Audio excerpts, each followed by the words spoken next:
Ya yo creo que ya tenemos 12 participantes, a no ser que vamos a darle un espacio más, no sé, ustedes me dicen si damos inicio. En lugar de atascarnos ahí y este conjunto de voy a saltar directamente al tema del usuario. Damos inicio, todavía de contar ideas sobre 12, más de 20, ¿no? Entonces estaríamos casi 50 más 1, tendríamos que dar inicio ya a la actividad, ¿no? Bueno, vamos a retomar nuestras diapositivas y las diapositivas. Bueno, nos quedamos en las características del contrato de agente comercial internacional. Entonces, recordemos que el agente comercial internacional actúa por sí solo, ¿no? Entonces decimos que se trata de un contrato, ¿no? Que es consensuado bilateral entre dos personas, el importador, en este caso el comprador internacional, y el vendedor internacional, que en el caso del agente es quien va a suplir, ¿cierto? El agente es autónomo e independiente, los servicios son prestados por el agente de manera continua y ¿no es cierto? Va a depender mucho.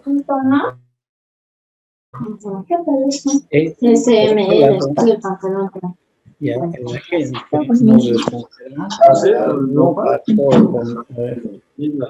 contrario de riesgo y ventura de las operaciones que realiza en nombre del principal, básicamente. Hablamos de comisionistas. Disculpa, hay un audio que no deja escuchar. Son de vender, de ceder la propiedad de los bienes que vayamos a importar, ¿no? En el tema de bienes y servicios. Por otro lado, decimos que el contrato debe formalizarse por escrito cuando así sea requerido por alguna de las partes. Hemos indicado que dentro del convenio de Viena, muchos de los contratos pueden ser de manera verbal. Obviamente que esto tiene que estar de alguna manera bajo un compromiso de poder ceder la propiedad de un bien o servicio que vayamos a comprar en el extranjero, ¿no es cierto? No necesariamente. Ahora, por el tema de la pandemia, sabemos muy bien que las operaciones de tipo internacional están más por medios tecnológicos, como es el WhatsApp, como es los correos electrónicos. Muchas de las operaciones los realizamos simplemente con una cotización que le va a llegar al vendedor internacional y vamos a simplemente esperar la respuesta de nuestra oferta, ¿no es cierto? Por tanto, tendremos igual lo que ya habíamos indicado anteriormente, tenemos una proforma de los productos que vayamos a comprar y lo único que nosotros vamos a hacer simplemente será, pues, aceptar o rechazar estas proformas que nos van a remitir.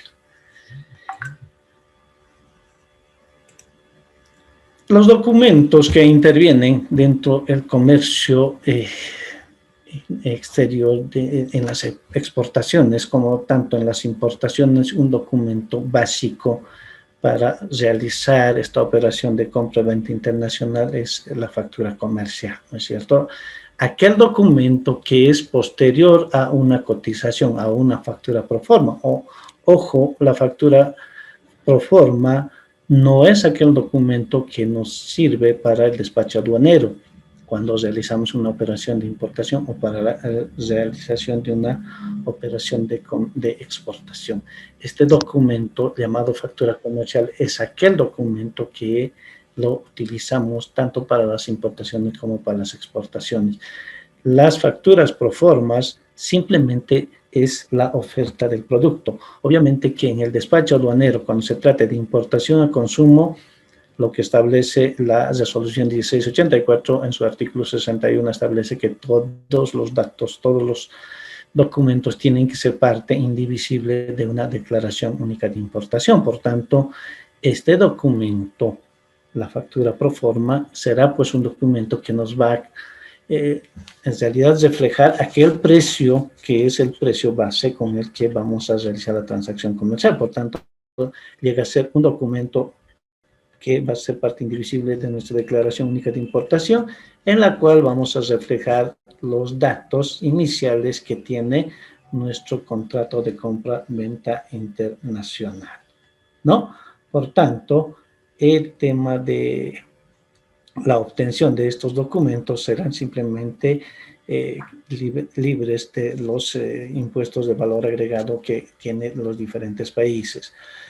La declaración de exportación en el tema boliviano, anteriormente utilizábamos la declaración única de exportación, ¿no es cierto?, llamado la DUE, la declaración única de exportación, que por el avance tecnológico ya se fue modificando. Antes se realizaba el sistema informático SIDUNEA para hacer la declaración mediante una agencia despachante de aduana y luego se hacía la exportación definitiva en el cruce de las fronteras. Hoy por hoy ya utilizamos otro medio informático que es el SUMA, que ahora sí es directamente a través del Internet, donde nosotros podemos hacer las declaraciones de exportación, ¿no?, con este documento que habíamos hecho mención, ¿no es cierto?, de la factura comercial.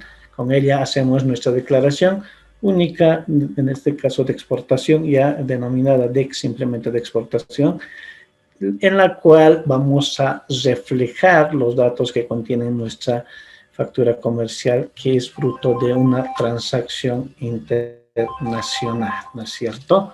Esta factura de transacción internacional nos permitirá elaborar un documento para que pueda salir nuestro producto a un país extranjero. Lo propio con las facturas de importación. La única diferencia es que nosotros sacamos nuestros productos ya para ello bajo un contrato de compra-venta internacional. Muchas veces esta declaración única de exportación, perdón, mis disculpas. Esta declaración de exportación, ¿no es cierto?, tiene que reflejar los datos de mi producto que voy a exportar. En otras palabras, si yo quiero invertir, va a ser nuestra declaración única de importación. Este documento vamos a generarlo con la factura comercial. La factura comercial es el fruto de una transacción internacional, de una compra-venta internacional. A la vez, este documento en algún momento va a sustituir nuestro contrato de compra-venta internacional. ¿Cuál es la diferencia? La diferencia es que en el contrato de compra-venta internacional podemos nosotros poner varios artículos en los cuales vamos a darle una obligación al vendedor internacional. Lo propio, obviamente, que la factura comercial va a reflejar, pero eso con la utilización de los Incoterms. Ojo que la utilización de los Incoterms, que lo vamos a ir viendo más adelante, no es obligatorio en una factura comercial, pero que sí, para el tema de las operaciones internacionales, la misma legislación aduanera nos pide como un requisito básico para procesos de controles diferidos o simplemente para la determinación del valor en aduana. Por tanto, decimos que en el tema de las operaciones de comercio exterior, ¿no es cierto?, este documento tiene que ser llenado por un operador de comercio. En este caso llega a ser pues el agente despachante de aduana, pero no necesariamente utilizamos estos agentes despachantes de aduana, sino que también utilizamos, no, o podemos hacerlo de manera personal. ¿Sí? Para ello tenemos que estar autorizados, tenemos que estar registrados como operadores de comercio exterior, quienes tienen la facultad de poder realizar este tipo de trámites.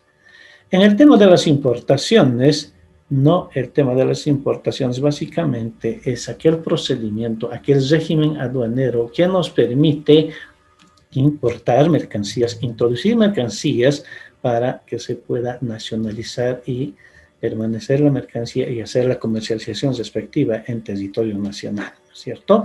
Este documento tiene la función de declarar el valor en aduana de las mercancías importadas, y este valor de las mercancías importadas vamos a extraerlo de la factura comercial. Obviamente que aquí también es un dato importante en cómo vamos a manejar los datos numéricos, en este caso si es en términos de la responsabilidad que tiene la factura comercial. Si va a ser en términos de export, básicamente será pues solamente el monto de transacción en la que no ha habido más gastos mayores para importar esta mercancía a Bolivia, ¿no?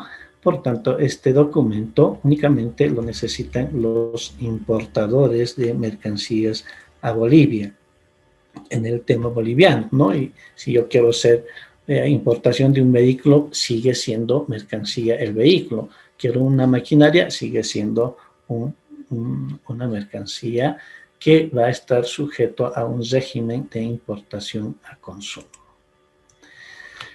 ¿Qué documento más tiene que ser parte indivisible de esta declaración única de importación? Básicamente será pues aquel documento que va a ir acompañado para poder gozar de algún tipo de desgravamen arancelario. No olvidemos que en el tema de las importaciones en Bolivia nosotros pagamos el gravamen arancelario, el impuesto al valor agregado y en algunos, cuando son bienes suntuarios, pagamos el impuesto al consumo específico. Cuando son lubricantes, el IHD, ¿no es cierto? Impuestos que no son aplicables al 100% de las mercancías.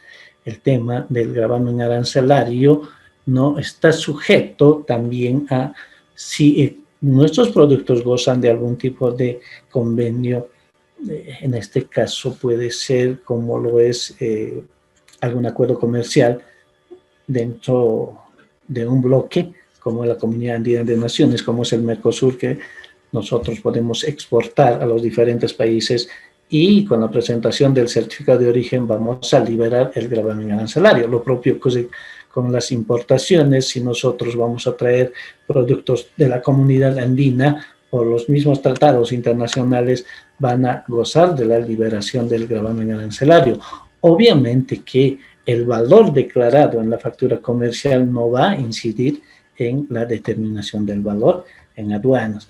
Básicamente, lo único que sí vamos a pagar de manera obligatoria será pues el impuesto al valor agregado, ¿no es cierto? Pero sí vamos a, de alguna manera, ir, ¿no?, reduciendo. Si el desgravamen arancelario no cumple el 100% de lo establecido de acuerdo al acuerdo comercial que se tiene, ¿no? Entonces, decimos que sirve para recibir preferencias arancelarias, ¿no?, incidiendo en el aprovechamiento de los acuerdos comerciales. Si yo voy a hacer la importación de un producto que proviene de un acuerdo comercial, voy a poner un ejemplo, televisores de la línea Samsung, tendré que tener inicialmente un contrato de compra-venta internacional celebrado, ¿no es cierto?, en aquel país de exportación, en este caso en México. México los fabrica los televisores Samsung. Por tanto, Bolivia sí tiene un acuerdo económico con México. Por tanto, aquel producto que va a ingresar a Bolivia va a venir acompañado de su certificado de origen, al margen de tener, ¿no?, el valor reflejado en la factura comercial, aparte de tener las obligaciones y responsabilidades del importador como del exportador. Llegando a aduana de destino, simplemente vamos a liberar y vamos a pagar arancel cero. Lo que sí vamos a pagar son, en este caso, el impuesto al valor agregado, pero vamos a requerir cierta documentación, y esta documentación que vamos a requerirla será pues el certificado de origen, aquel documento que certifica que el producto ha sido fabricado en el país exportador. Si nosotros vamos a hacer una exportación, lo propio, ¿no es cierto? Si yo tengo productos que hayan sido producidos en Bolivia y quiero llevarlos a un país con el cual tengo algún acuerdo, el certificado de origen será pues aquel documento que va a ser un documento bastante, no les diré útil, bastante importante a la hora del despacho aduanero de importación en el país de destino. Vale decir que si no contamos con este documento, vamos a perder ese desgravamen arancelario. Lo propio ocurre con mercancías que está, ¿no? Por ejemplo, el fierro que viene de Perú, ¿no es cierto? Nosotros no tenemos acero galvanizado, no tenemos fierros de acero de construcción, por tanto, generalmente hacemos la importación. Quienes hacen la importación de la China no tendrían los mismos beneficios como aquellos importadores que lo hacen del Perú.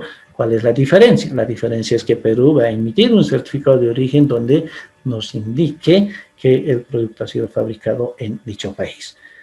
Y aquel documento que ingresa de China no llevará pues el certificado de origen. Por tanto, ambos productos, ¿no?, que son similares, no les diré idéntico porque la composición misma puede ser diferente, ambos documentos, ¿no?, las que van a ser presentados en la aduana al despacho de la importación al consumo, sí, la factura comercial van a tener el mismo tratamiento, pero el desgravamen en la determinación del valor en aduana será pues totalmente diferente. Uno que goce de un desgravamen y el otro que va a pagar el 10% como norma lo establece la Ley General de Aduanas y el mismo Código Tributario Boliviano. Además, hay algo que es muy llamativo y eso es una práctica desleal del comercio internacional, lo que se da en las zonas francas extranjeras. Eso es lo que me llamó la atención. Ustedes vayan a darse una vuelta, váyanse a Zona Franca Iquique, Chile, es donde más ingresan mercancías que provienen de China. Por tanto, ahí podemos hacer alguna operación, posiblemente sí, pero hay casos en los que yo pude ver en Zona Franca Tacna, en Sofra Tacna de Perú, donde se toman la molestia de retirar las etiquetas de hecho en China, ahora los colocan hecho en el Perú, para justamente gozar de este desgravamen arancelario. Vamos a hacer un ejemplo. Si yo voy a pagar el 10% de un producto X, ¿no?, y voy a gozar de ese desgravamen arancelario, voy a tener un ahorro del 10%. Peor aún si se tratan de productos textiles, ¿ya? Si nosotros necesitamos importar suéteres, camisas, pantalones y todo producto textil, necesitamos sacar una autorización previa del Ministerio de Economía, ¿no es cierto? Ellos nos autorizarán, nos dirán, señores, ustedes pueden traer un volumen determinado de estos productos, pero para ello el gravamen arancelario aplicable a estos productos es el máximo en Bolivia, es del 40%. Pero ¿qué sucede con aquellas mercancías que provienen de estos convenios bilaterales multilaterales? La misma norma establece que gozan del desgravamen arancelario. Por tanto, para poder hacer la importación de Perú, del Ecuador, de Colombia, no voy a requerir básicamente tener esa autorización previa. Simplemente será pues la presentación de mi certificado de origen y voy a gozar, por un lado, que no voy a pagar el 40% y por otro lado, que no tengo restricciones para la importación. Esos dos aspectos fundamentales nos permite hacer el certificado de origen. Obviamente, no dejando de lado que las obligaciones que tiene el vendedor frente al comprador pueden estar, ¿no?, regidos en los Incoterms, ¿no?, dentro de los términos internacionales de comercio internacional, ¿no es cierto? Pero, les repito, esta documentación que acompaña a mi transacción internacional va a permitir que yo tenga una liberación del gravamen arancelario, ¿no? Decíamos, acá lo habíamos puesto, las preferencias de los cuales Bolivia se beneficia mejorando la competitividad de los exportadores nacionales debido a la reducción de los aranceles en los países de destino. No olvidemos que nosotros también podemos ser competitivos. Obviamente que esto no es dumping, ¿no? No se vayan a olvidar que el dumping es cuando un país exporta mucho más bajo del precio que se venda en su país, ¿no? Eso es lo que estaba pasando con la urea boliviana.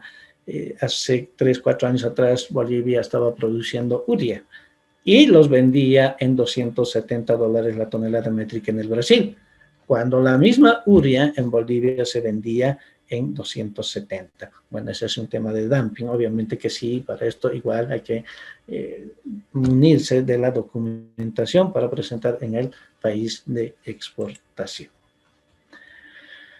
Entonces, haciendo una recopilación de los documentos que vamos a requerir al momento del despacho aduanero, está la factura pro forma, ¿no es cierto? Aquel documento que es el documento inicial de una operación de compra-venta internacional, de aquel contrato que vamos a ir, bueno, perfeccionándole en el transcurso de las operaciones de compra-venta, ¿no? Entonces, decimos la factura pro forma es un documento que aporta información a la importación relativa al importe de la mercancía y las condiciones, ¿no?, de venta del exportador, se emite de manera provisional. Es decir, este documento no es el documento de transacción, simplemente es una cotización, es tener un dato referencia del valor. Es cuando nosotros nos vamos a los mercados, como si generalmente esto en las instituciones públicas necesitamos 3 cotizaciones, por tanto yo me voy a una, me voy a 2, me voy a la tercera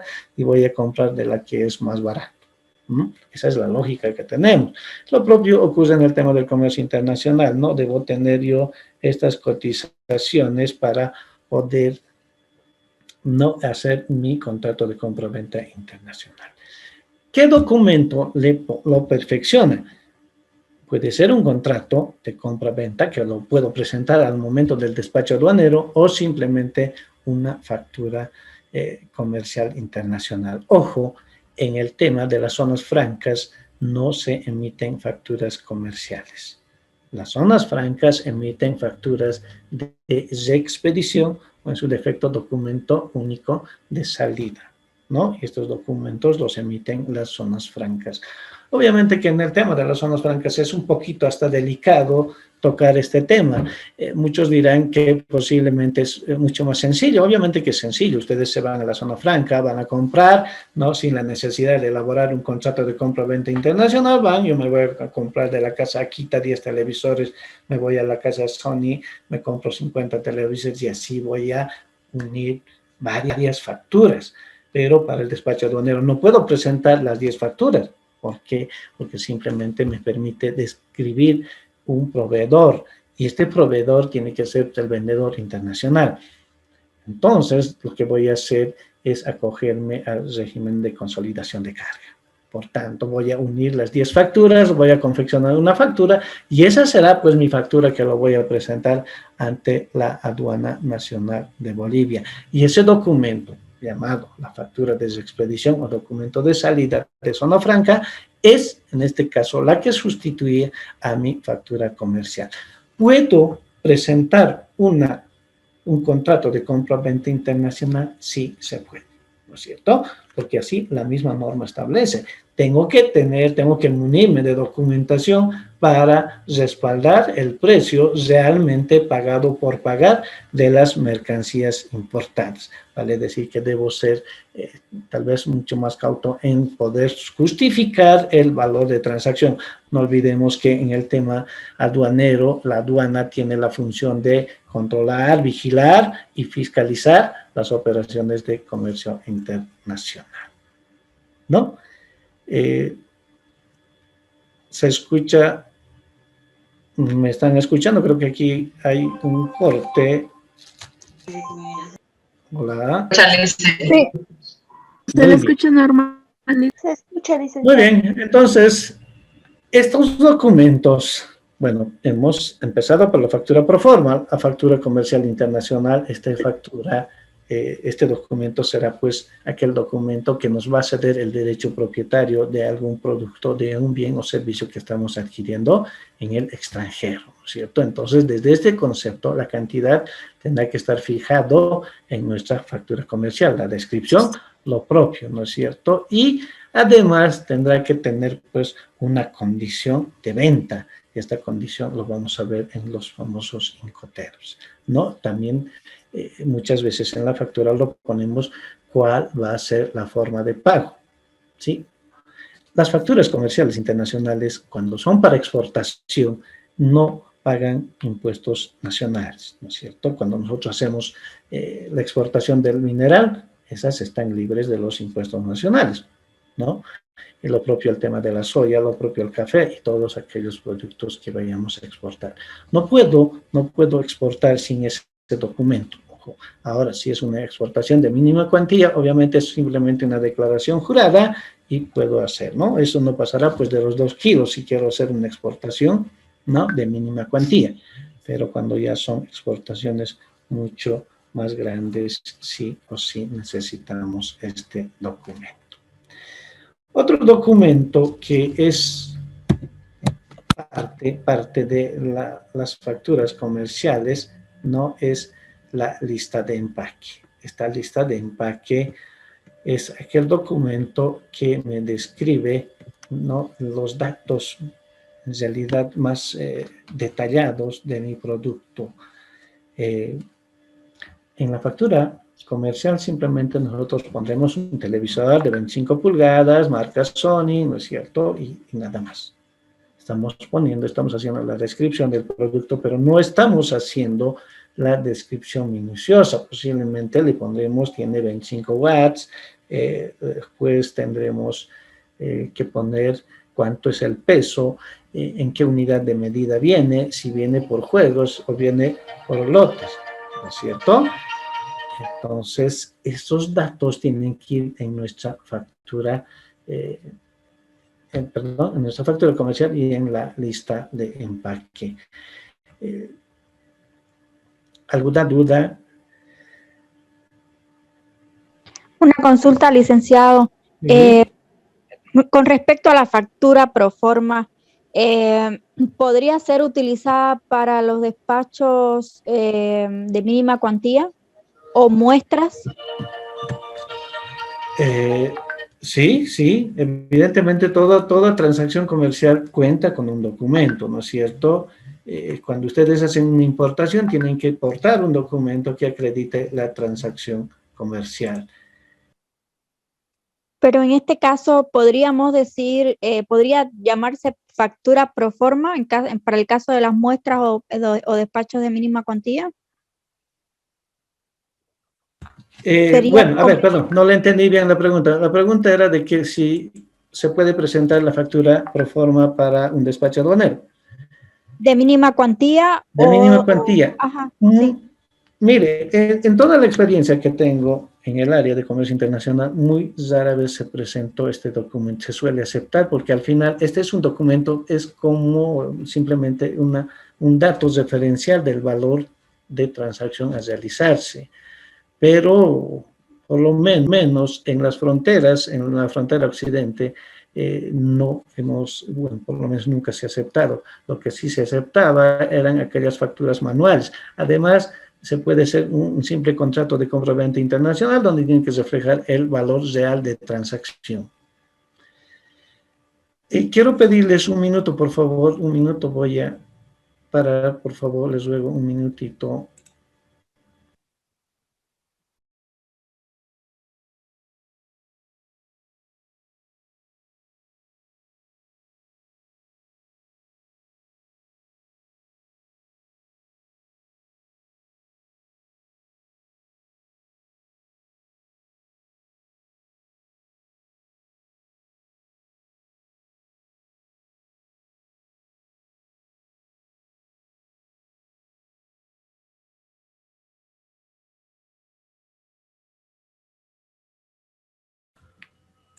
Perdón, mil disculpas. Bueno, una situación un poquito inesperada. Bueno, entonces les decía que sí, no. Por ejemplo, les pongo un ejemplo. Cuando se hacían las operaciones de importación de aquellos turistas que salían al extranjero, ellos venían con un documento con las famosas facturas pro formas, que, bueno, no eran aquel documento que se tenía que presentar al momento del despacho de mínima cuantía, pero simplemente ellos hacían una declaración jurada y era el documento que sustituía aquella factura pro forma.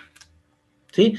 Pero como les repito, tiene que haber un documento que acredite el precio real de transacción. ¿Alguna pregunta más?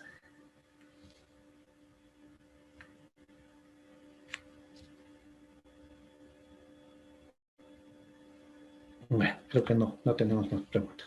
Muy bien, vamos a continuar entonces. Les decía, la lista de empaque es aquel documento donde vamos a detallar minuciosamente los datos. Además de eso, en la lista de empaque irá pues el peso que tiene nuestro producto, irá el peso neto y el peso bruto, que en algunos casos generalmente se suele poner, ¿no? El peso neto es aquel peso que es solamente del producto y el peso bruto irá pues más el embalaje de nuestro producto.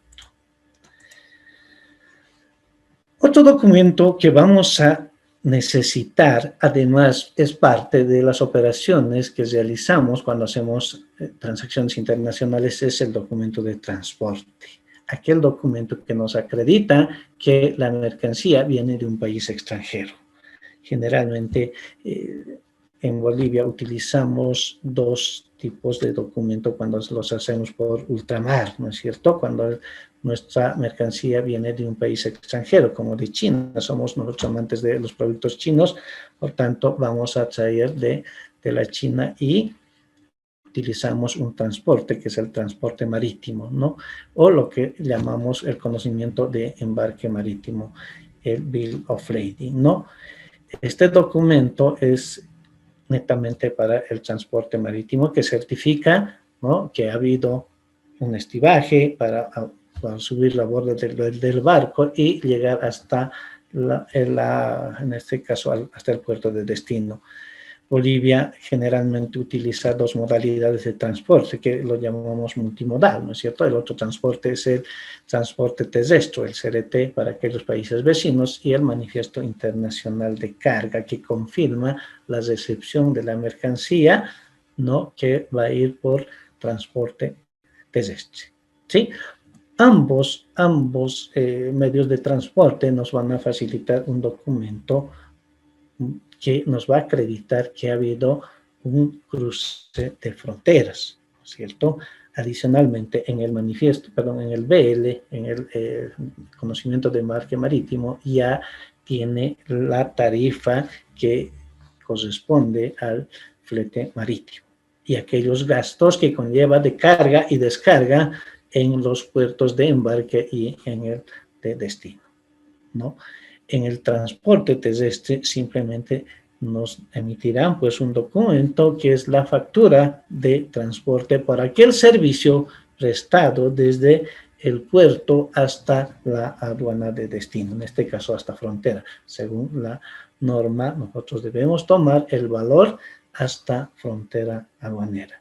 Que en muchos casos, en el tema de controles diferidos, ahí está, en realidad, bueno, a mí me queda un vacío grande cuando la Administración Tributaria Aduanera realiza y no lo toma el 75% que establece la norma, sino toma el 100%. Bueno, ese es otro tema de discusión, ¿no? Entonces, estos dos documentos, ¿sí?, son aquellos que vamos a utilizar en la liquidación de tributos aduaneros. Existe el transporte terrestre. Hoy por hoy, bueno, creo que son 3, 4 días, no sé si me equivoco, mil disculpas, es cuando empieza la red ferroviaria andina a habilitar nuevamente la ruta La Paz-Arica, ¿no es cierto? Ahora nosotros podemos utilizar ese tipo de servicio también dentro de los 5 hoteles. Vamos a ver por qué, ¿no es cierto? Tenemos ya 3 modalidades, ¿no es cierto? Marítimo, terrestre, ferroviario o ferrio, y por último tendríamos el transporte aéreo. Cada uno de estos medios de transportes que van a ser parte de mis operaciones de transacción internacional, ¿no?, vamos a necesitar para hacer un despacho aduanero de importación a consumo.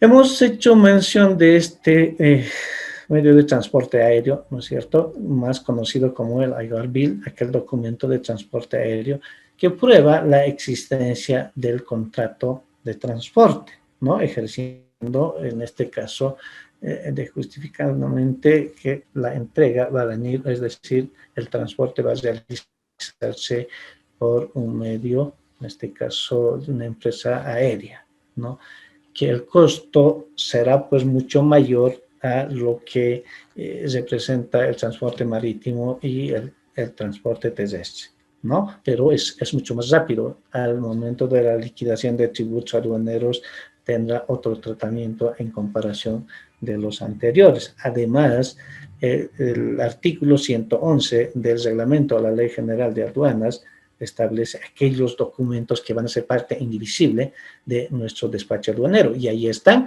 los documentos que habíamos mencionado. Está la factura comercial, está la factura pro forma, está la lista de empaque, está el documento de embarque o el documento de transporte, y hay un documento más que enseguida lo vamos a ver, que es parte de un despacho aduanero. A la vez, ojo, no nos estamos alejando del tema. Dentro de los contratos internacionales podemos ligar estos documentos, podemos hacer que la responsabilidad del vendedor internacional sea de cubrir el costo de la mercancía más el costo del transporte, más la carga, descarga en los puertos, más hasta poder realizar la operación de importación, sí, dependiendo cuáles Incoterms vamos a utilizar para ello. En el tema, y esto está ya más considerado, yo creo que ya más adelante, de acá a unos años, existe la posibilidad de una modificación, y bueno, de hecho es que para el 2030 los Incoterms van a sufrir una modificación donde van a contemplar el conocimiento de embarque multimodal, que quiere decir que va a haber un solo documento que me permita identificar que el transporte fue desde el país de origen en una naviera y con una conexión a un transporte terrestre.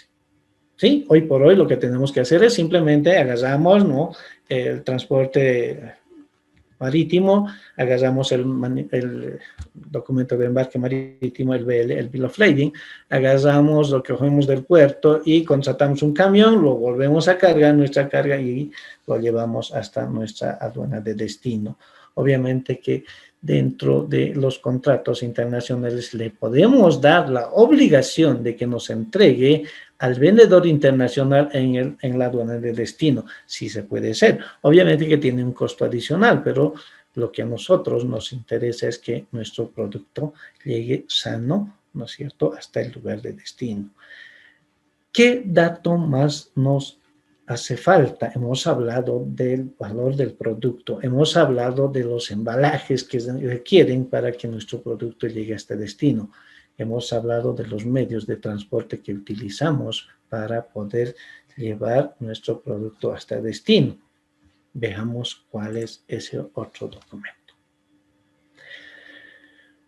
Las transacciones del comercio exterior de mercancías poseen ciertos riesgos, ¿no es cierto?, de las mercancías durante el traslado desde el lugar de origen hasta el lugar de destino. ¿Sí? Estas mercancías pueden sufrir cualquier tipo de daño, pueden sufrir extravíos, ¿no? Pero ahí está la pregunta: ¿quién se hace cargo de estos daños? Puede ser que yo haya comprado vidrios, ¿no? Hay, bueno, una cantidad de vidrios, pero unos vidrios coloniales que vienen desde España hasta Aduana Interior La Paz. ¿Sí? Sabemos que estos productos son muy delicados. Yo necesito que mi producto llegue, ¿no?, en un buen estado. Por tanto, debo ver la manera de que llegue. Es más, puedo yo delegarle a una persona que me haga el servicio, pero ojo, al delegar no estoy fuera de los riesgos de que se vaya a perder, de que sufra alguna rotura o directamente no llegue en su estado normal. Por tanto, yo debo contratar un seguro de transporte de esta mercancía. ¿Para qué? Este documento, ¿cuál es la finalidad? Es el documento emitido por las entidades aseguradoras operantes en el ámbito de transporte de mercancías, ¿no es cierto?, de tipo internacional, que garantiza la cobertura de riesgos naturales de transporte. Hay un tema que a mí me llamó en los años 90, cuando aún existían las las empresas verificadoras, quienes emitían los famosos certificados en este caso, que se emitía para elaborar en ese entonces llamado póliza de importación. Los llamábamos los certificados de conformidad. Muchos de quienes hacían transporte internacional en ese entonces, yo me acuerdo que creo que era Panda o Delicia, eran las empresas que mandaban sus helados de Chile, de Arica, pasaban a las 8 de la mañana, hacían la póliza de importación en frontera Tambo Quemado, y 10 de la mañana hasta máximo 12 del mediodía ya tenían que estar los vehículos en La Paz. Muchos de ellos, como por esas temporadas existía una afluencia bastante numerosa de importadores, se ponían a beber, y muchos de estos aparecían con los camiones siempre embarrancados. Y resulta que uno de estos contenedores que llevaba los helados había sufrido un vuelco. El importador perdió básicamente todo. ¿Por qué? Porque no los estaban asegurando. Ellos se acogían a lo que establecía el artículo 20 del reglamento a la Ley General de Aduanas, ¿no es cierto? En ese entonces ya aún estaba vigente el 2001, el 2002 ya entró en vigencia la Ley General de Aduanas, donde dice el artículo 20, a falta de documentos en el tema del seguro se aplicará el 2%. ¿Cierto? Y en el tema del transporte el 5% sobre el valor FOB. Si nosotros hacemos un simple ejemplo, un ejercicio, en algunos casos sí convenía tomar el valor del seguro para una liquidación de tributos aduaneros, o en algunos casos era mucho mayor. Si yo tengo un monto elevado, puede ser que tenga una mercancía por un valor de $100,000, el 10% será 10,000, el 1% será 1,000, el 2% para la liquidación de tributos aduaneros es $2,000, que van a ser parte del valor en aduana, ¿no es cierto? $2,000. Pero muchas veces esa mercancía lo aseguran por primas, y ustedes saben muy bien, ¿no? Por la prima que muchas veces no supera ni $500. Entonces, ¿qué prefiero hacer? ¿Asegurarlo o acogerme al artículo 20? Ahí estaba una gran discusión de los importadores. En mi opinión, yo prefiero agarrar y asegurar mi mercancía para que pueda llegar hasta su lugar de destino, que no tiene un costo mayor. Actualmente, lo que hacen los importadores es lo mismo. Ahora, cuando piden estos documentos que tienen que ser parte indivisible de una declaración única de importación, cuando se aplica el primer método de valoración aduanera. Es decir, tengo que justificar el precio realmente pagado por pagar de las mercancías, más los gastos incurridos hasta el lugar de importación. Para ello, necesito munirme, otra vez, factura pro forma, factura comercial, ver, ¿no es cierto?, en este caso, cómo lo voy a respaldar mi operación de transacción internacional. Tengo que buscar un medio de pago que me demuestre que mi mercancía proviene de un país a la cual he tenido que hacer una transferencia internacional. Entonces, voy a comprar una póliza de seguro más para internar a Bolivia. Además, debo contar con los documentos de transporte. Por tanto, ya tengo datos objetivos y cuantificables. Artículo 61, que me va a permitir aplicar el primer método de valoración aduanera. ¿Sí?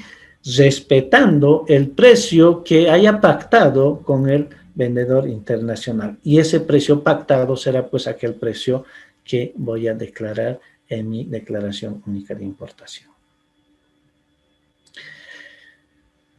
El tema del seguro básicamente hace que la misma normativa, para la liquidación de tributos aduaneros esté respaldado. Sí, y ustedes han visto que Bueno, hay muchos, bueno, algunos compañeros que están trabajando en agencias despachantes de aduana.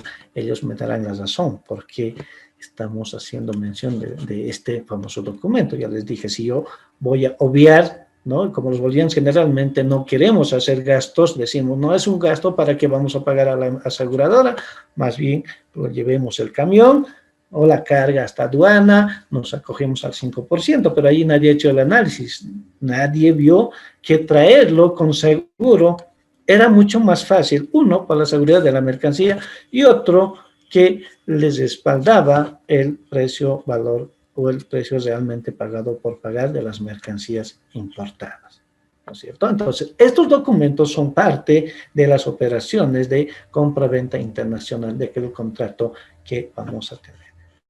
Si yo le voy a dar la responsabilidad al vendedor y le voy a pedir que quiero que me entregue, ¿no?, estos equipos en la aduana boliviana, ya sea en aduana Santa Cruz, ¿no?, o Cochabamba, simplemente tendré que poner dentro mis cláusulas en mi contrato de compra-venta internacional y hacer mención, ¿no es cierto?, la responsabilidad que va a tener el vendedor internacional con mis productos importados, ¿no es cierto? Entonces, ahí le estamos dando la obligación al vendedor de que asuma muchas de las responsabilidades de poder llevar desde el lugar, en este caso de la fábrica, hasta el puerto, despacharlo del puerto y llevarlo hasta el lugar de importación, que en este caso va a ser a una de las aduanas en territorio nacional. Dice, buenas noches, una pregunta. Sí, adelante. A ver, no le entendí muy bien o quiero ver. Si la empresa transportadora, si es asegurada, como usted dice, por la póliza de seguro, ¿tendría que pagar lo que es el 5%, sí o no?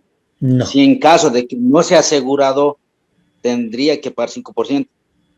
El transporte, me refiero, para pagar. A ver, Gilbert, bueno, creo que no me deje entender. Al momento de hacer la liquidación de los tributos aduaneros, ¿no es cierto?, nosotros debemos establecer un valor en aduana de las mercancías importadas. Para ello, debemos sumar todos los gastos incurridos hasta nuestra aduana de importación. En este caso, ¿cuáles son esos datos que debemos tomar en cuenta? Debemos tomar el valor del producto, el valor de la mercancía que está reflejado en la factura comercial, que es fruto de una negociación internacional, ¿no es cierto? Voy a poner un ejemplo. $100 en el lugar de fabricación, ¿sí? A esto debo sumar el costo del transporte. Si viene de la China y si es producto delicado, puedo optar por llevarlo por mar, que me va a llevar mucho tiempo, ¿no?, ¿ya?, o por aire. Ambos medios de transporte me van a emitir un documento de transporte. A la vez me van a dar un costo del valor que es el que voy a pagar para transportar desde el lugar de importación hasta la aduana de destino, ¿no?, o del país de importación hasta la aduana donde voy a nacionalizar. Por tanto, al valor de transacción debo sumar el costo del transporte, ¿sí? Adicionalmente, tengo que, porque la ley establece, ¿no es cierto?, de que yo debo asegurar esta mercancía. Obviamente que no lo cumplimos. A falta de documentación, a falta de que no lo estoy asegurando para establecer el valor CIF en aduana, debo acogerme al artículo 20 como importador, no como, en este caso, quien está, bueno, no le he entendido bien la pregunta, pero entiendo que es la persona que lo tiene, el producto, ¿no es cierto? Entonces, si yo como importador tengo que pagar un flete y un seguro, y el seguro, si no tengo ese documento, si no lo he asegurado en mi mercancía para importar a Bolivia, no voy a tener ese documento. Por tanto, el artículo 20 del reglamento de la Ley General de Aduanas me dice, si tú no tienes este documento, te acoges al 2%, ¿no?, sobre el valor FOB. Pero si tienes ese documento, simplemente tomarás el valor de la prima del seguro. Ese es el dato que se debe consignar al momento de establecer el valor en aduana, ¿no? Y a partir de ello sacaremos el gravamen arancelario, que será del 10%, ¿no? El impuesto al valor agregado, que es del 14.94%. Pero los datos que tienen que conformar para obtener el valor CIF, que también es un Incoterm, que lo vamos a ver ya muy pronto, debemos considerar esos gastos incluidos hasta el lugar de importación. El seguro es parte de los gastos que nosotros vamos a incluir para importar nuestra mercancía.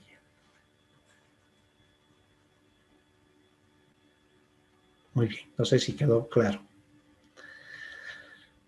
Muy bien, vamos a ir ahora. Adelante, adelante. Dice 2 preguntas, por favor. Uno es, el seguro, lo podemos comprar, o sea, el seguro de las mercancías, ¿se puede comprar con una institución como Credinfor?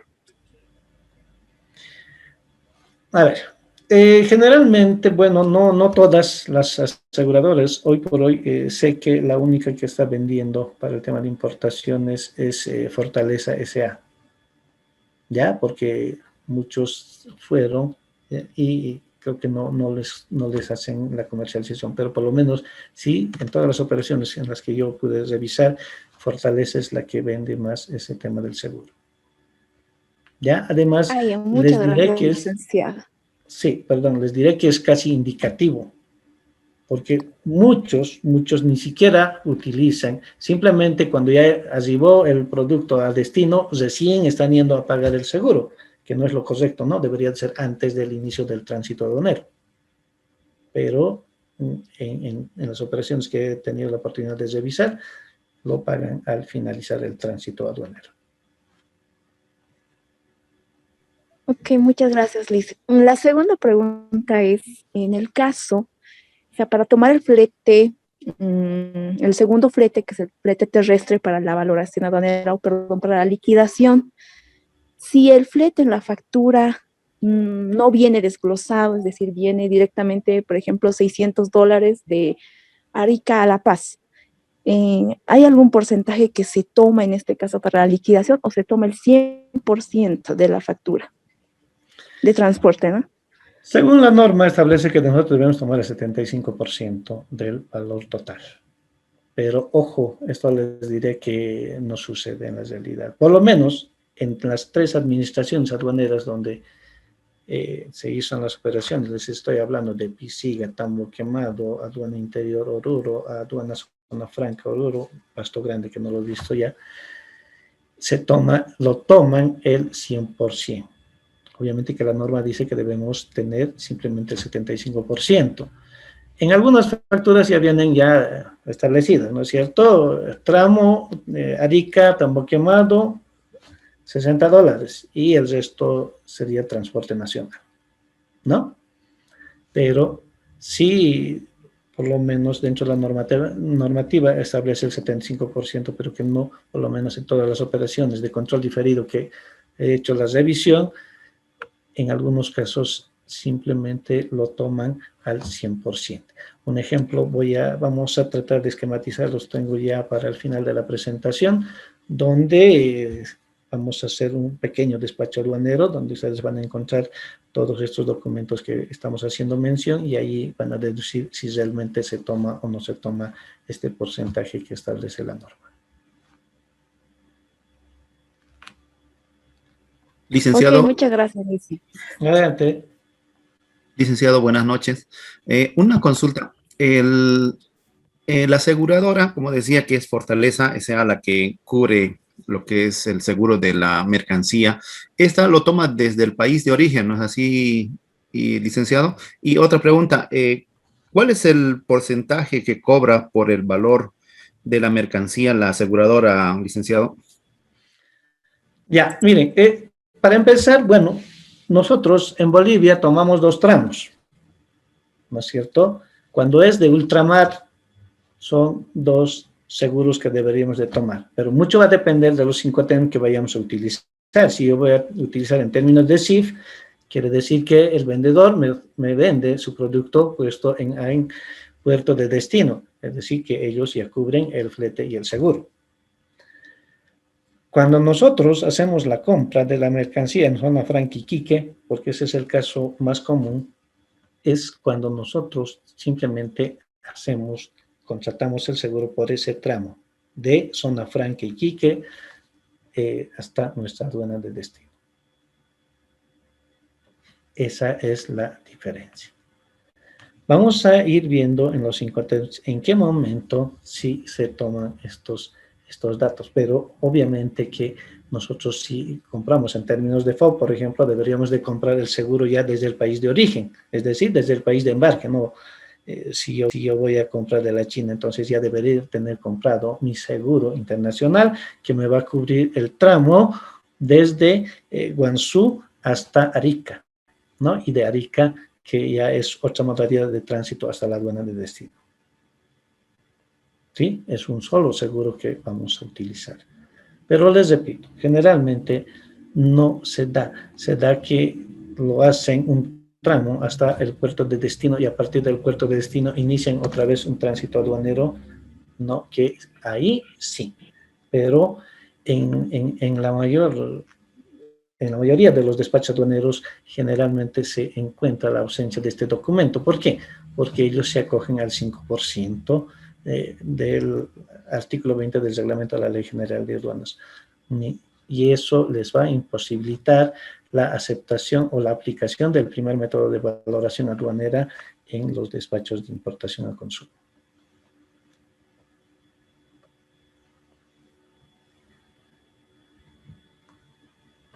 Bueno, creo que ya no tenemos preguntas, entonces vamos avanzando. Ahora sí vamos a ir viendo por qué tanto de los Incoterms hemos visto y por qué no nos hemos entrado directamente a los Incoterms, porque teníamos que ver cuál era la obligación del comprador frente al vendedor internacional. Para nosotros denominado importador y exportador, ¿no es cierto? Veamos. Aquí simplemente hacer una referencia de que ha habido varias modificaciones en el tiempo, ¿no? Y vamos a ver que ahora mismo sigue habiendo modificaciones de estos famosos términos, ¿no? Y empecemos de donde nace, ¿no? La Cámara Internacional de Comercio, CCI, sería, ¿no es cierto? Esta es la que fue creada en Francia en 1919, ¿no? A finales de la Primera Guerra Mundial. Bueno, pues en realidad cuando teníamos que empezar a hacer que el comercio internacional vaya creciendo, ¿no?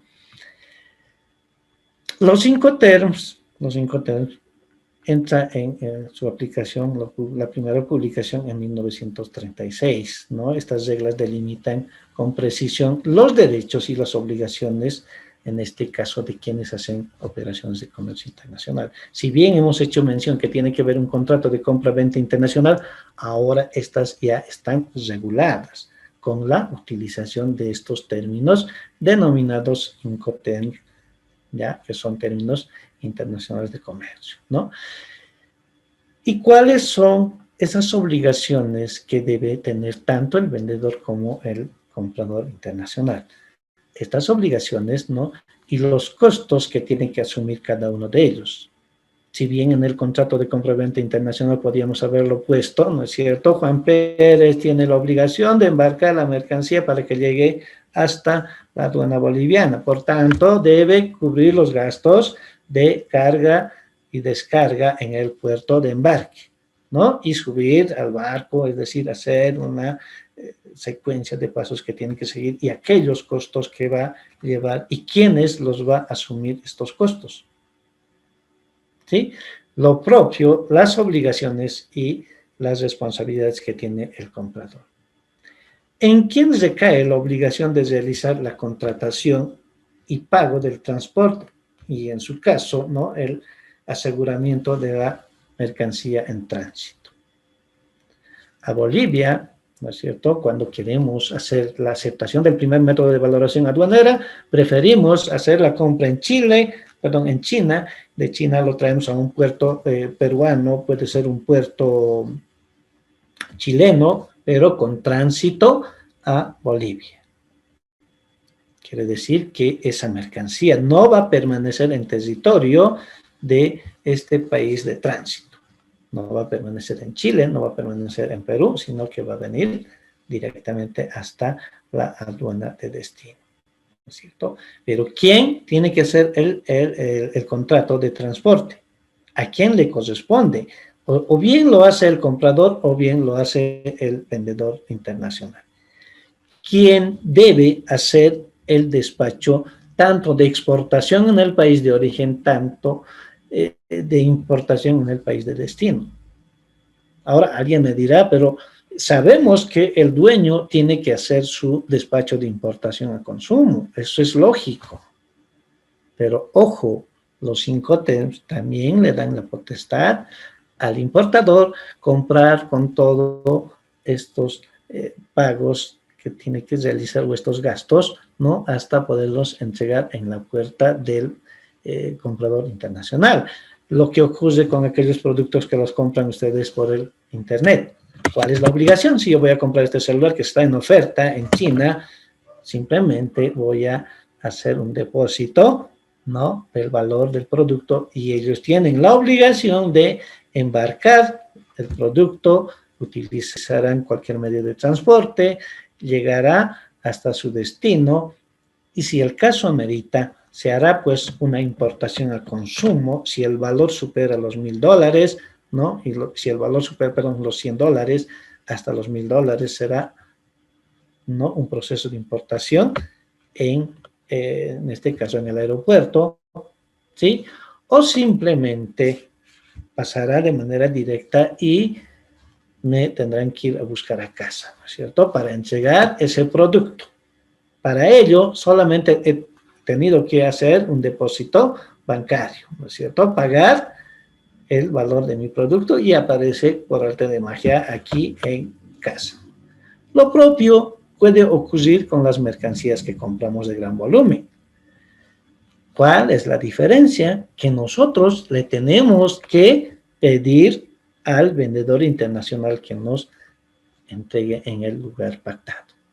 Es una obligación que va a asumir el vendedor, ¿no? Y es, bueno, en realidad va a ser un convenio, va a ser un pacto entre ambos de asumir responsabilidades hasta entregar la mercancía. O simplemente la responsabilidad del vendedor será pues entregarnos en la puerta de la fábrica. Él nos entregará el producto más el embalaje y nos dirá, bueno, señor Flores, a partir de este momento usted es dueño de la mercancía, vea la manera de llevárselo a su país.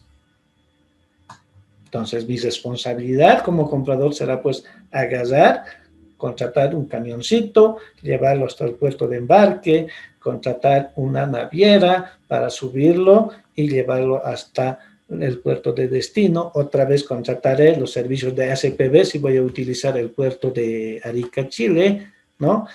Lo voy a hacer descargar, contrataré un camión. Toda la carga, toda la responsabilidad en ese Incoterm será pues prácticamente del comprador internacional, ¿no? O como lo habíamos puesto el otro ejemplo, ¿no?, que es el extremo que el vendedor lleva desde la fábrica hasta el puerto de embarque, lo despacha, él corre con todos los gastos, el seguro, el transporte y nos entrega hasta la puerta, ¿no? Esas son responsabilidades y obligaciones que van a ir ahora con la utilización de los Incoterms ya definidos, ¿no?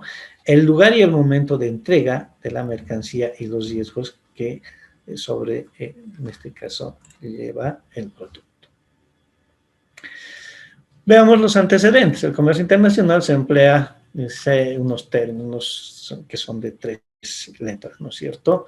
En 1936, la Cámara de Comercio Internacional publicó los primeros Incoterms y practicó las nuevas actualizaciones. 1945, la primera, 1953, 67, 76, 76, en 1970. A partir de ello ya son cada 10 años, en 1980, en 1990, el año 2000, el año 2010 y actualmente el Incoterm 2020. En cada una de ellas sufre una modificación estos Incoterms. Acá tenemos, ¿no?, la relación, la secuencia de cuáles han ido reduciendo o aumentando. Los Incoterms incluidos, el FAS, ¿no?, el FOB, CP, ¿no?, el SIF, el XSHIF y el XWOR. Por ejemplo, estos Incoterms ya no son utilizados, y eso fue con los que nació en 1936, ¿no es cierto? Habiendo modificaciones en el tiempo, y el último Incoterm que habíamos ido utilizando hasta el año 2019 era el Incoterm 2010, ¿no?, donde teníamos 11 Incoterms antes del 2020, que teníamos 13, se reducieron 2, y llega solamente a tener 11 Incoterms. De los 11 Incoterms, en la actualización del 2020, una se modificó, la DAT con el DPU. Vamos a ver por qué.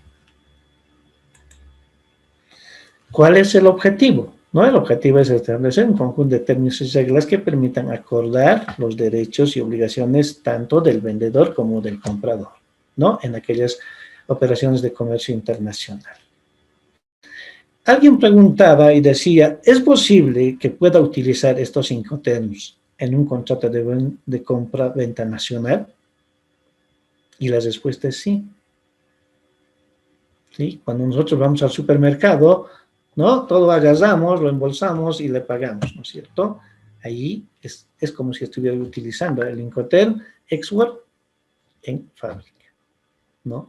Puedo pedir, como alguna vez vi, también hay operaciones que los hacen compras por internet, y creo que por el Prado o por correos he visto, hay gente con su productito, ¿no es cierto?, queriendo entregar a la persona que había hecho la compra. Entonces, si vamos a ir analizando en las clases posteriores, van a ver la semejanza de que sí, también se puede utilizar estos Incoterms. Obviamente que no son contratos de compra-venta internacional, pero de alguna manera hay una semejanza de la utilización que se la puede dar. Obviamente que esta tenía que haber sido parte de los Incoterm 2020, que lo dejaron para una negociación posterior para el Incoterm 2030. Los Incoterm hemos indicado que se actualizan cada 10 años, ¿no es cierto? Es regular la entrega de las mercancías, la transmisión de los riesgos, ¿no?, la distribución de gastos y, en este caso, los trámites de documentos aduaneros. ¿Sí? Los documentos aduaneros, estamos hablando de exportación del país de donde vamos a comprar, y la importación, que básicamente es en el país de destino. Los aspectos que regulan los Incoterm son la transferencia de riesgo, ¿no es cierto? ¿Quién tiene las obligaciones de despachar, de recepcionar, ¿no?, de aquella mercancía que se va a adquirir en el extranjero? Los costos, aquellos costos que conlleva, ¿no es cierto? Si yo voy a comprar un automóvil en la fábrica de Toyota, ¿no?, Toyota me entregará en la puerta, si voy a utilizar el término XWOR, de allí, ¿no? Perdón, voy a poner un ejemplo que es mucho más clarísimo. Cuando había, y alguna vez ustedes me imagino que han debido ver, a Bolivia se hacía importación de vehículos usados de Estados Unidos. Mucha gente compraba de una página de remate, era Copart, ¿no? Copart vendía vehículos siniestrados. Y estos vehículos siniestrados había que sacar desde el corral que le llaman allá, en este caso de los depósitos, de los almacenes, de donde se hacía la adjudicación de los vehículos o el remate, había que sacar en un medio de transporte hasta el lugar de embarque, ¿no es cierto? Ese tiene un costo, no es nada gratis, no es que te lo venden, ¿no? Ese tiene un costo y había que transferir ese costo ya sea al vendedor o a quien se adjudicaba. O había que contratar una persona para que en nombre del importador o en nombre del comprador pueda hacer el retiro de ese vehículo adjudicado. Pero tiene un costo. ¿Y quién lo cubre ese costo? ¿No es cierto? Si el exportador va a cubrir ese costo, obviamente que el valor del vehículo va a llegar a subir. ¿Sí? Entonces, simplemente es la sumatoria de aquellos costos que vamos a erogar hasta el despacho de importación y consumo. Otro aspecto que regula es la documentación, ¿no? ¿Qué documento debo entregar? Hace rato habíamos hablado del certificado de origen. Si yo voy a vender mi producto a un exportador, perdón, a un importador, qué sé yo, ecuatoriano, él me dirá, señor Flores, usted me tiene que entregar documentación para que me facilite mi despacho aduanero en mi país. Por tanto, yo debo darle la factura comercial, el certificado de origen, porque sé que está dentro de un acuerdo comercial, por tanto, ese certificado le va a permitir liberar el gravamen arancelario. Los trámites y gestión ante las autoridades gubernamentales. Cuando yo quiero hacer una importación a consumo de un vehículo, hoy por hoy necesito las APs, las autorizaciones previas al despacho. Quiero traer ropa, lo propio, ¿no es cierto? Mi obligación como importador es ir a hacer el trámite. Pero si yo le voy a dar la obligación al vendedor internacional y me tiene que entregar en Bolivia, entonces él tiene que venir a Bolivia a hacer el trámite de obtener estos certificados, ¿no? Entonces, es básicamente lo que regula los Incoterm, ¿no? Otra vez decimos que son reglas internacionales, que están regidos por la Cámara de Comercio Internacional. Estaríamos dando una revisión. ¿Y cuál es la función? Simplemente es establecer criterios globales sobre la transmisión de riesgos y distribución de gastos entre el vendedor y el comprador internacional, ¿no? ¿Que en algún momento pueden sustituir a un contrato de compra-venta internacional? Sí. ¿Por qué? Con la utilización de estos términos estamos dando responsabilidades y obligaciones al vendedor como al comprador. O sea que hace rato hemos visto contratos internacionales, pero los contratos internacionales los podemos tal vez hacerlo mucho mejor, ¿no es cierto? Entonces ponemos cláusulas específicas, ¿no? Incluso del tiempo, e incluso podemos poner dónde vamos a acudir en caso de incumplimiento de ciertas obligaciones que estamos quedando, que estamos pactando entre el comprador y el vendedor internacional. Obviamente que esto no nos permite hacer los Incoterm. Los Incoterm no nos van a permitir definir eso, ¿no? Decimos dentro de las obligaciones, bueno, en este caso, ¿quién se ocupa de quién en la relación, ¿no? Entre la empresa vendedora y el vendedor, ¿no? Hemos puesto los riesgos de dónde, cuándo entrega el vendedor la mercancía, en otras palabras, donde se transmite, en este caso, el riesgo de vendedor a comprador. Sí, los costos son aquellos costos que vamos a incurrir, esos gastitos que conllevan, ¿no es cierto? Y además de eso, la normativa en valoración aduanera establece eso.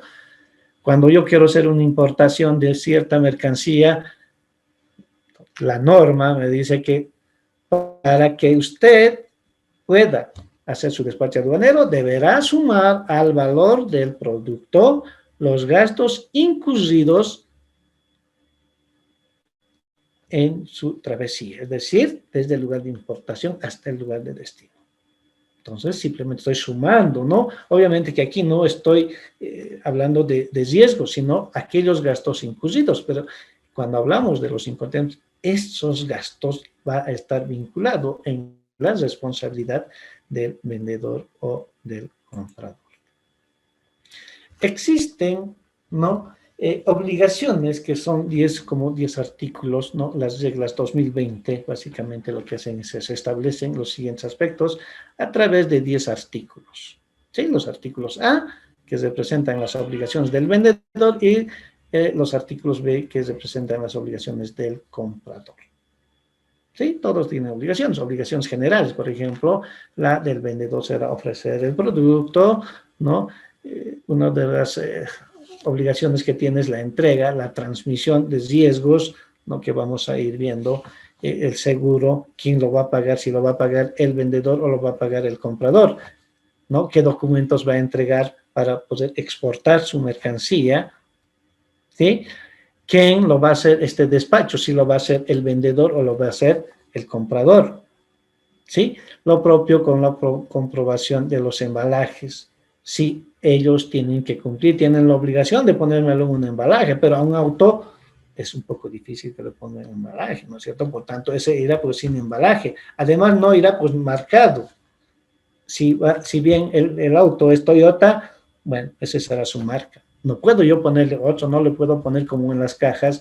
Cuando ustedes van a ver, váyanse a dar una vueltita por los mercados y ahí están las cajas de cartón, ¿no? Dice EL, por ejemplo.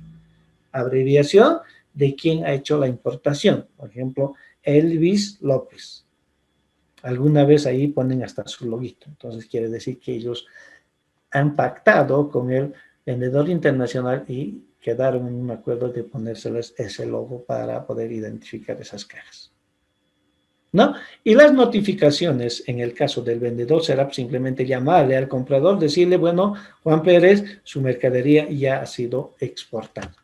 O su mercadería lo puedes retirar, ya está en nuestros depósitos.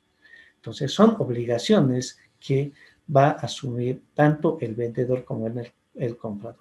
Lo propio en el tema de las obligaciones del comprador.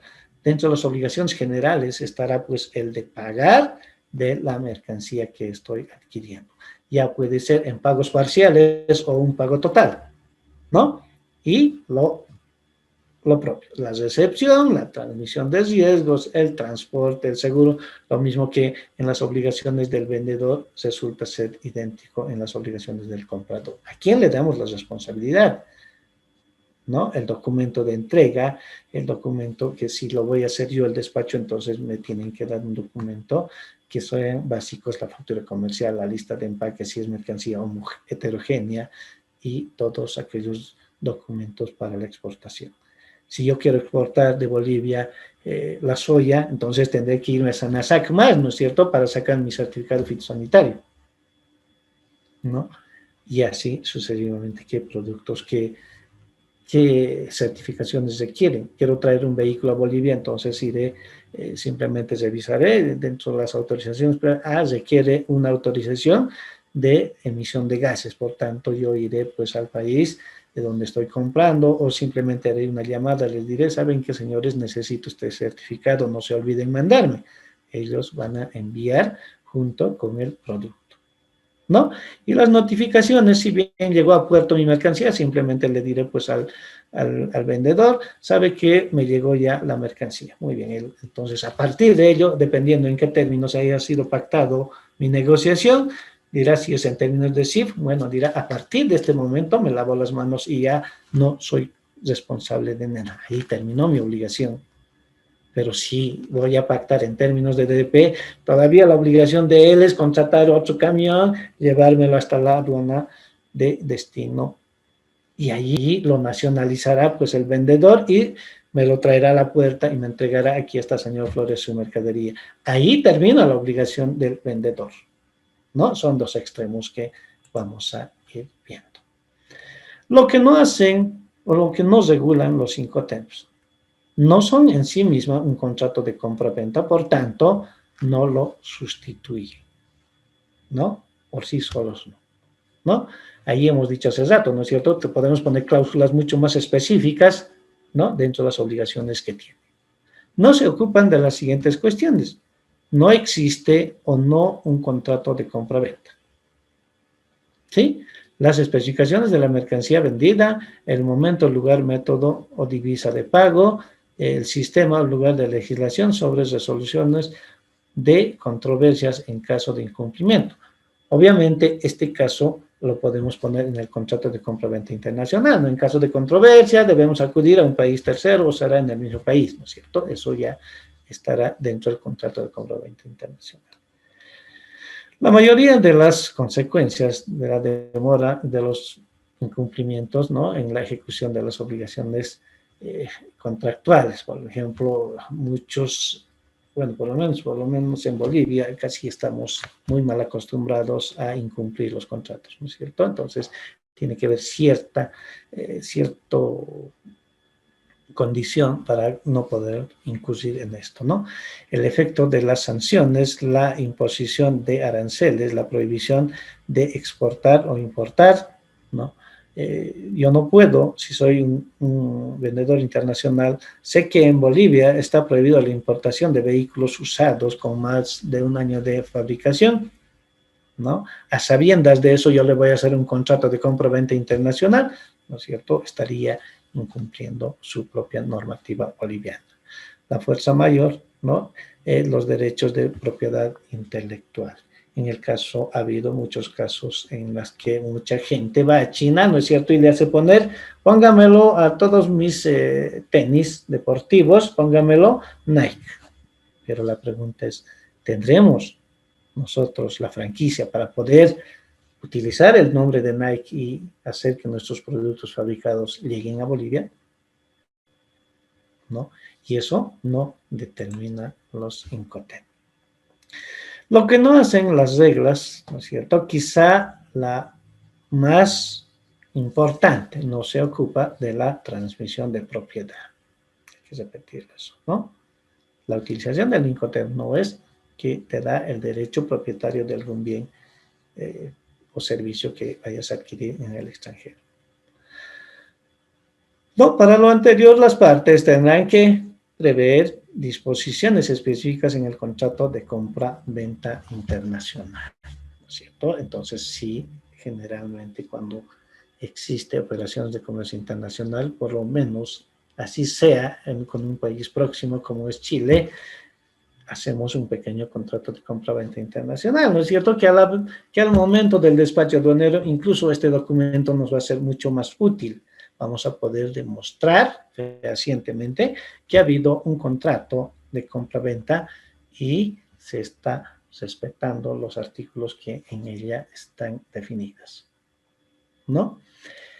Decimos que en consecuencia las reglas Incoterm 2020 no son en sí mismas un contrato de compra-venta internacional, solo forman parte de ese contrato, tampoco dispone la ley que será aplicable al contrato. Por ejemplo, los contratos de compra-venta internacional están regulados por, en este caso, por el convenio de las Naciones Unidas que tuvo lugar el 11 de abril de 1980, ¿no? Pactado por 75 países.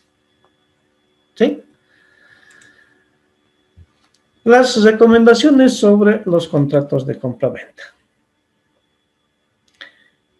En cuanto a la descripción de las mercancías en el contrato de compra-venta internacional, cuanto más detallada sea, menor serán los problemas existentes. Cuando ustedes hagan estos contratitos, traten de ser más explícitos las descripciones, hasta una coma en algún momento llega a ser un error en aduana.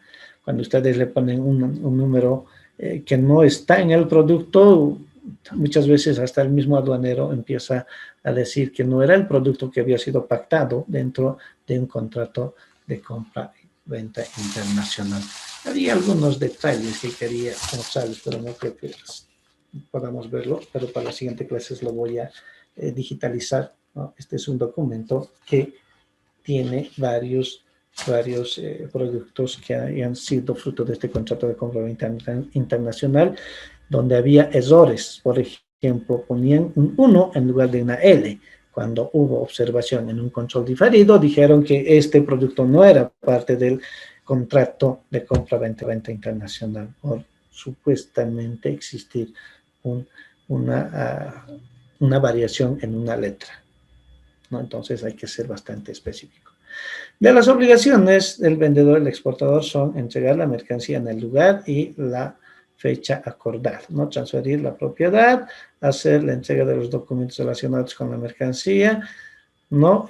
Básicamente todo lo que hemos ido hablando en parte de la clase, ¿no? Yo, vendedor, tengo que dar todo lo que necesite el comprador internacional.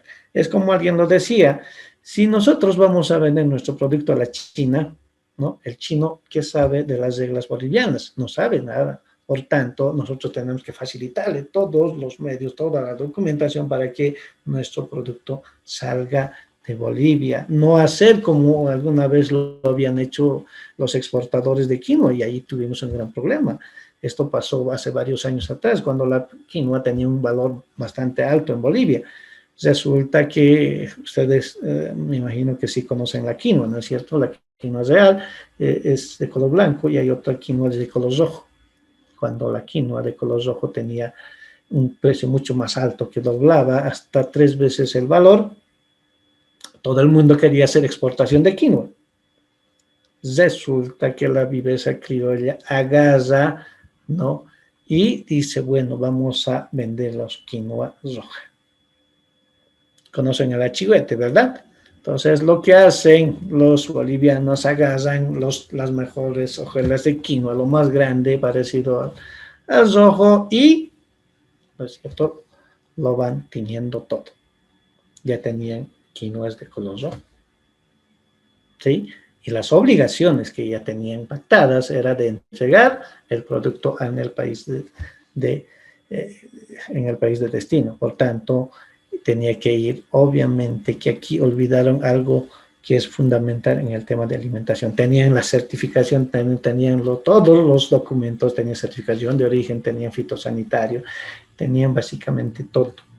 Es más, la exportación ya se había realizado, ya estaba en puerto chileno, se hizo el embarque, había llegado al país de destino. Ahí pasó lo que uno menos esperaba.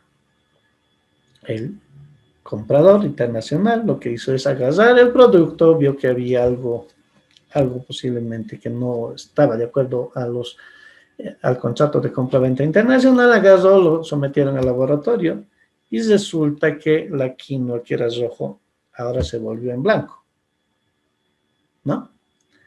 Otra vez, entonces ahí ya no había buena fe de parte del vendedor internacional, ¿no? Una de las obligaciones era entregar el producto pactado, y este no era el producto pactado, ¿no? Las obligaciones del comprador o importador son el pago de la mercancía y la recepción de la misma. Bueno, esas que están dentro de los artículos, dentro de los 10 artículos que tiene el comprador y el vendedor internacional, ¿no? ¿Tenemos alguna pregunta? Veamos la hora, por favor. Bueno, creo que ya estamos en hora.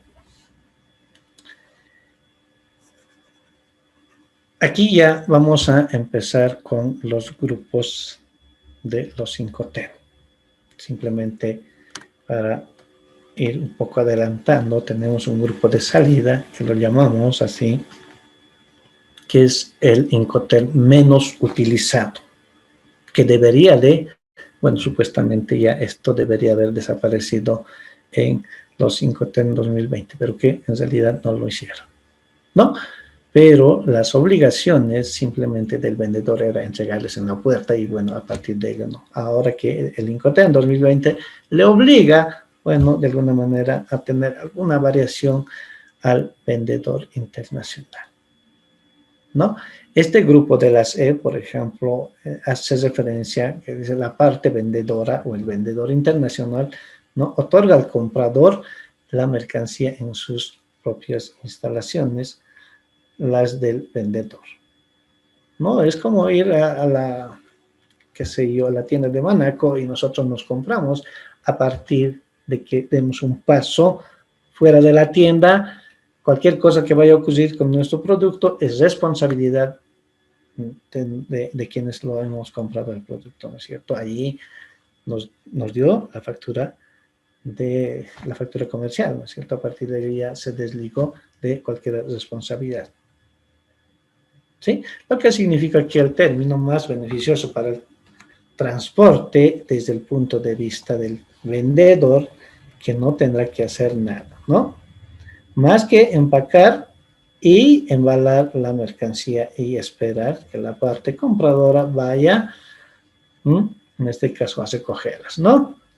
Es decir, si voy a agarrar, estoy aquí, ¿no?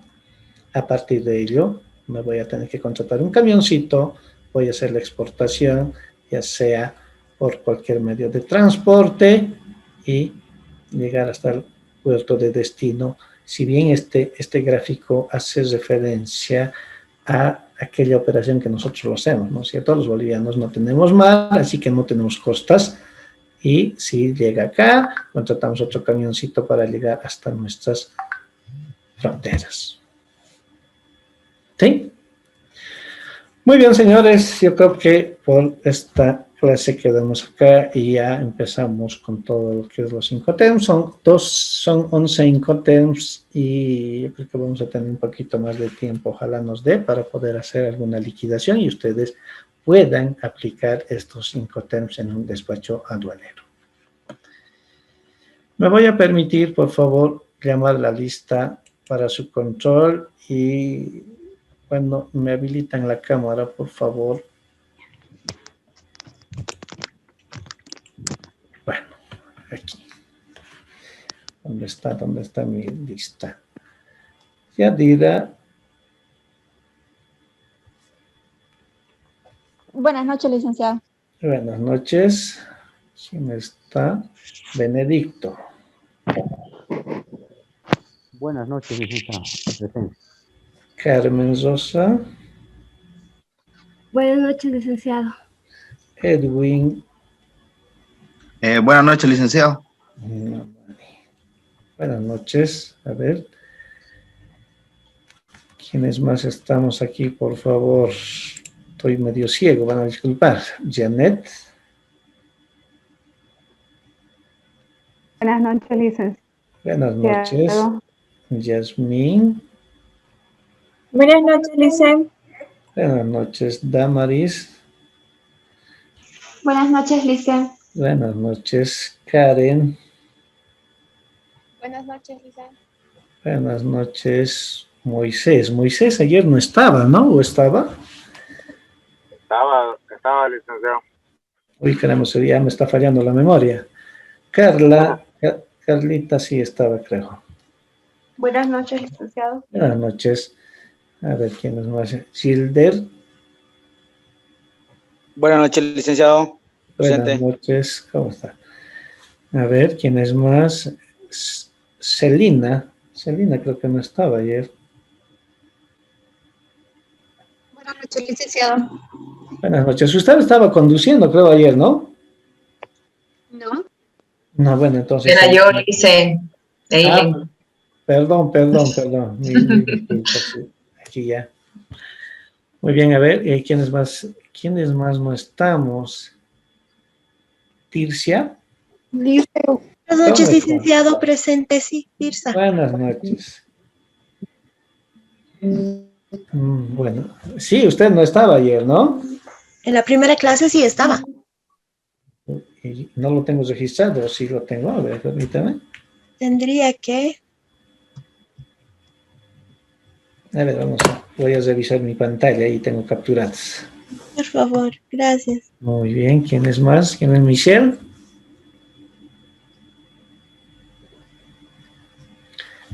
Michelle Caguana, ¿no? Dicen en el chat igual estaban hablando. ¿Aló? A ver, perdón, a ver, ¿dónde está? Creo que estoy ahí, dice, buenas noches. Ángel, ¿dónde lo veo, Ángel? No lo veo. Ángel está por ahí. Ángel. Creo que ya me está fallando todo a mí. Ángel. Ah, la cámara no lo tiene habilitado, me dice, sí. Bueno, Ángel, un gusto. Lisa, buenas noches. Araceli. No me llamo. Sí, Lisa. A ver, ¿quiénes más no están en mi lista? ¿Quiénes no llamé? Creo que, bueno, no sé. Hailing. Buenas noches, licenciado. Buenas noches. Sí, dice. No me llamó todavía. Fresia. Fresia, sí. Muy bien. ¿Alguien más? Licenciado, amigo. Gustavo. Feliz. Gustavo. Muy bien. Bueno, señores, miren, quiero, bueno, habíamos dicho ayer que haya preguntas, si las hubo. Espero que ya desde mañana, bueno, perdón, desde el día viernes vayamos un poquito más viendo este tema de los Incoterms. Vamos a tratar de hacer algunos ejercicios para que no se queden con la duda, ¿ya? es bastante interesante y es bastante bonito, ¿no? Porque simplemente casi estamos hablando de todo lo que es las responsabilidades y obligaciones, obviamente, pero eso sí, también tiene que estar enmarcado en una norma, ¿no? Obviamente que esto va más ligado, unido a lo que son los contratos de compraventa internacional. Vamos a ver que hay normas que han sido actualizadas. Obviamente que para ello hay material que yo los voy a ir facilitando. Me hubiese gustado